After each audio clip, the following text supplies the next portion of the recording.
June 14, 2024లో railway Koduru MLA అయిన అర్వా శ్రీధర్ గారికి నేను కంగ్రాచ్యులేషన్స్ చెప్దామని చెప్పేసి ఫేస్బుక్ ద్వారా మెసేజ్ చేయడం జరిగింది. అతను మొదటి రోజు అయినా సరే నాతో 2-3 గంటలు మాట్లాడారు. లాస్ట్లో అతని నెంబర్ నాకు ఇచ్చి నా నెంబర్ అతను తీసుకున్నారు. టెలిగ్రామ్ అనే యాప్లో నాకు మెసేజ్ చేశారు. నా గురించి అంతా తెలుసుకుంటూ వచ్చారు. అంటే నువ్వేం చేస్తూ ఉంటావు, ఎక్కడ ఉంటావు, నీకు పెళ్ళయిందా, నీ భర్త ఏం చేస్తాడు, పిల్లలు ఉన్నారా, ఇదంతా తెలుసుకుంటూ వచ్చారు. నా భర్త నాకు దూరంగా ఉంటున్నాడు అనేసి తెలుసుకున్నారు.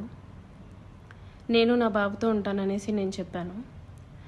అలా అనుకోవద్దు, నువ్వేం ఒంటరివి కాదు, నీకు నేనున్నాను, ఎటువంటి సిచ్యువేషన్ అయినా సరే నేను నీకు ఉంటాను అని చెప్పేసి నెక్స్ట్ డే నుంచే నాకు అటువంటి ప్రామిసులు చేయడం జరిగింది. అటువంటి భరోసాలు ఇవ్వటం జరిగింది ఆయన నుంచి. సరే అని చెప్పేసి నేను నార్మల్గానే మాట్లాడుతూ వచ్చాను. ఒక 2 రోజుల తర్వాత ఆయన నా న్యూడ్స్ అడగడం స్టార్ట్ చేశారు. వీడియో కాల్స్ చేయని చెప్పేసి బలవంతం చేయడం స్టార్ట్ చేశారు.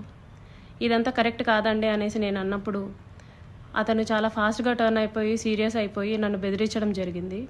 ఇది నా కోడూరు, నా నియోజకవర్గం, నువ్వు ఒక చిన్న ఎంప్లాయీవి, నీకు ట్రాన్స్ఫర్ చేయాలన్నా సరే నేనే దిక్కు, నీ మీద ఎంక్వైరీలు వేయిస్తాను, నీ కొడుకు నువ్వు ఒక్కరే ఉంటారు, జాగ్రత్త మరి చూసుకో అని చెప్పేసి బెదిరించడం జరిగింది.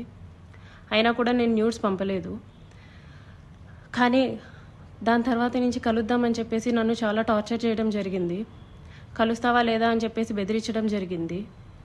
నేను కలవను అని చెప్పేసి జూన్ 14 నుంచి ఒక 20 రోజుల దాకా నేను అసలు కలవను అని చెప్పేసి భయపడుతూనే చెప్పాను. భయపడుతూనే నేను ఇగ్నోర్ చేస్తూ వచ్చాను. ఆయన ఒకసారి అన్నారు, నీ కొడుకు నువ్వు ఒంటరిగా ఉంటారు, చూసుకో, నీ కొడుకు ఏమైనా అయితే నన్ను అడగద్దు అనేసి భయపెట్టడం జరిగింది.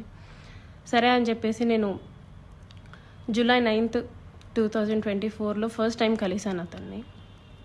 ఆయనే వచ్చేసి కారులో మా ఇంటి దగ్గరికి వచ్చి పిక్ చేసుకొని కడప రూట్ వెళ్దాం, కడప దాకా వెళ్దాం అనేసి చెప్పారు.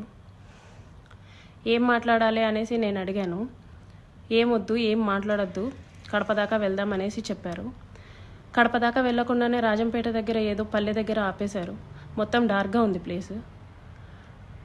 ఎందుకండి ఆపారు అనేసరికి నాకు నువ్వు సెక్షువల్గా కావాలి అనేసి అడిగారు. లేదండి, నేను సెక్షువల్గా కుదరదు, నేను అలాంటి దాన్ని కాదు అనేసి చెప్పాను. నేను అలా చెప్పేలోపే నా ప్రైవేట్ పార్ట్స్ని టచ్ చేయటం, నన్ను బలవంతంగా దగ్గరికి తీసుకోవడం లాంటివి జరిగినాయి.